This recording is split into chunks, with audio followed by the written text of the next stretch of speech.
Golygfa 4, Caffi Ysbyty yng Nghymru 2015. Roedd y stori'n fy mlino yn troi am y canfed tro ar hyd y gwys, aredig gweinydd y darlithydd dig. Ein dyled yw brawdoliaeth i rannu o Gymru gaeth. Dim ond bod yw nabod neb, nid undyn ydy undeb. Be wneud i was o boen dyn? Be wneud i o'i boen wedyn?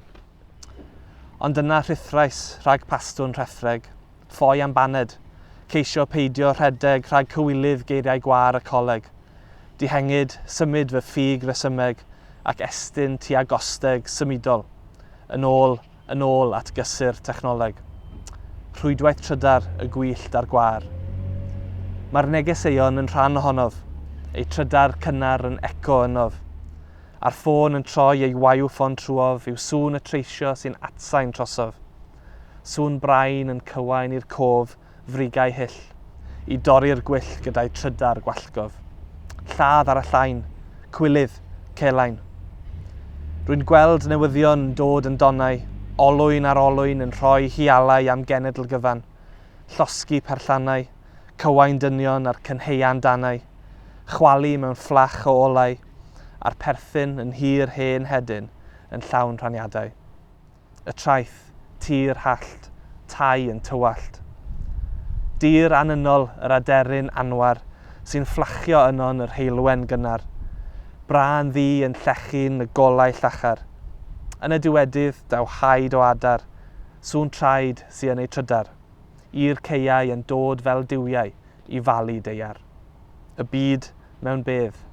Daw y diwedd? Hywel Griffiths ydw i. Dwi'n dod yn wreiddiol o Langynnog, ger Caerfyrddin yn Sir Gar. A yn ddiweddar, enilles i'r Cadair yn Eisteddfod genedlaethol Maldwyn a'r Gororau. Dwi wastad wedi mwynhau sgwennu barddoniaeth ers yn ifanc iawn.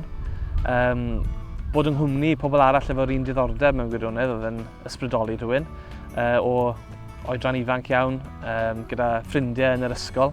A wedyn dod i Prifysgol a cymysgu gyda mwy o bobl oedd efo'r un diddordeb mewn sgwennu. Ond hefyd dechrau astudio daearyddiaeth yn y Brifysgol, teithio a gweld llefydd gwahanol diddorol. Mae hwnna'n rhoi ysbrydoliaeth mawr i fi o ran sgwennu cerddi.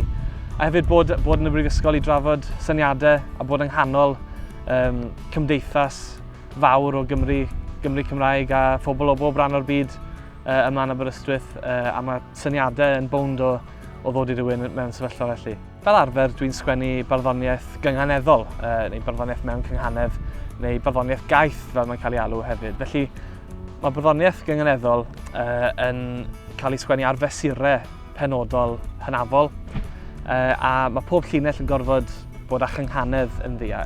Ystyr cynghanedd, bwriad cynghanedd mae'n debyg yw i uno synwyr y farddoniaeth gyda sŵn neu sain. Felly mae'n rhywbeth sydd yn apelio at y gleist yn ogystal ag at y meddwl. A felly mae yna wahanol fathau o linellau o gynghanedd sydd yn defnyddio patrymau cyflythrenu. Felly bod yna gytseiniad yn cael ei ailadrodd mewn llinell o farddoniaeth, bod yna odle mewnol yn cael ei cynnwys.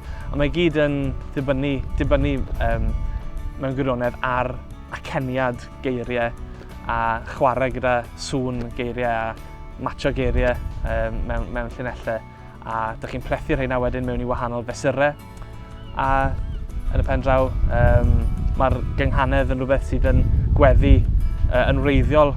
Oedd hi'n rhywbeth i'w datgan yn gyhoeddus. Oedd hi'n rhywbeth i ddatgan i gyfeiliant telyn.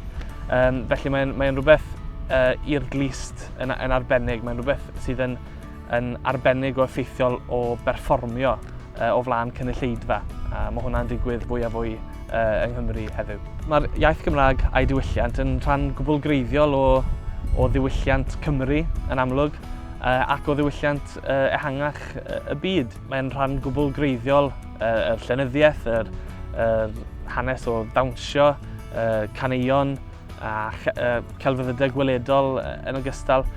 Maen nhw gyd yn greiddiol i ffordd mae pobl Cymru yn deall i gwlad, deall i hunain, deall i hanes.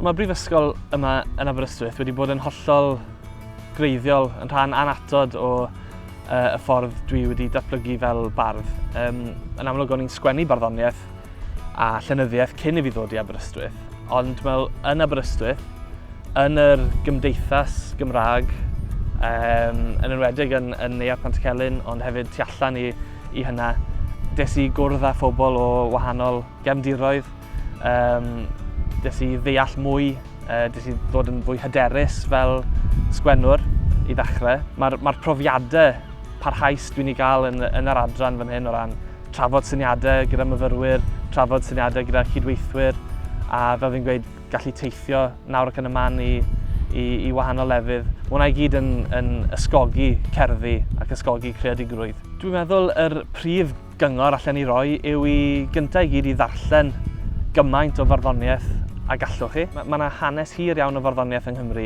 y gellid i fwynhau, a mae'r farddoniaeth yr 20fed ganrif a mewn i'r 20fed ganrif ar 20 yn dweud cymaint wrthoch chi am natur a chyflwr Cymru. Felly mi fyswn i gyntaf yn annog pobl i fynd i ddarllen y goreion Gerald Llywr Owen, Dick Jones, Alan Llwyd enghraifft. Ond hefyd wedyn, heddiw, i fynd i wrando ar nosweithiau barddoniaeth. Mae yna nosweithiau barddoniaeth yn cael eu cynnal yn aml iawn mewn trefi a phentrefi ar hyd a lled Cymru. Ac yno newch chi glywed y meistri cyfoes yn darllen ei gwaith, a ddewch chi glywed sŵn hyfryd barddoniaeth Gymraeg yn cael ei arfer, yn cael ei ddatgan, yn cael ei berfformio gan y goreion. Ac dyna'r ffordd dwi'n meddwl i ymdrochi mewn barddoniaeth, ac os oes diddordeb mewn sgwennu barddoniaeth, dyna'r ffordd i ddysgu sut mae'n gwneud.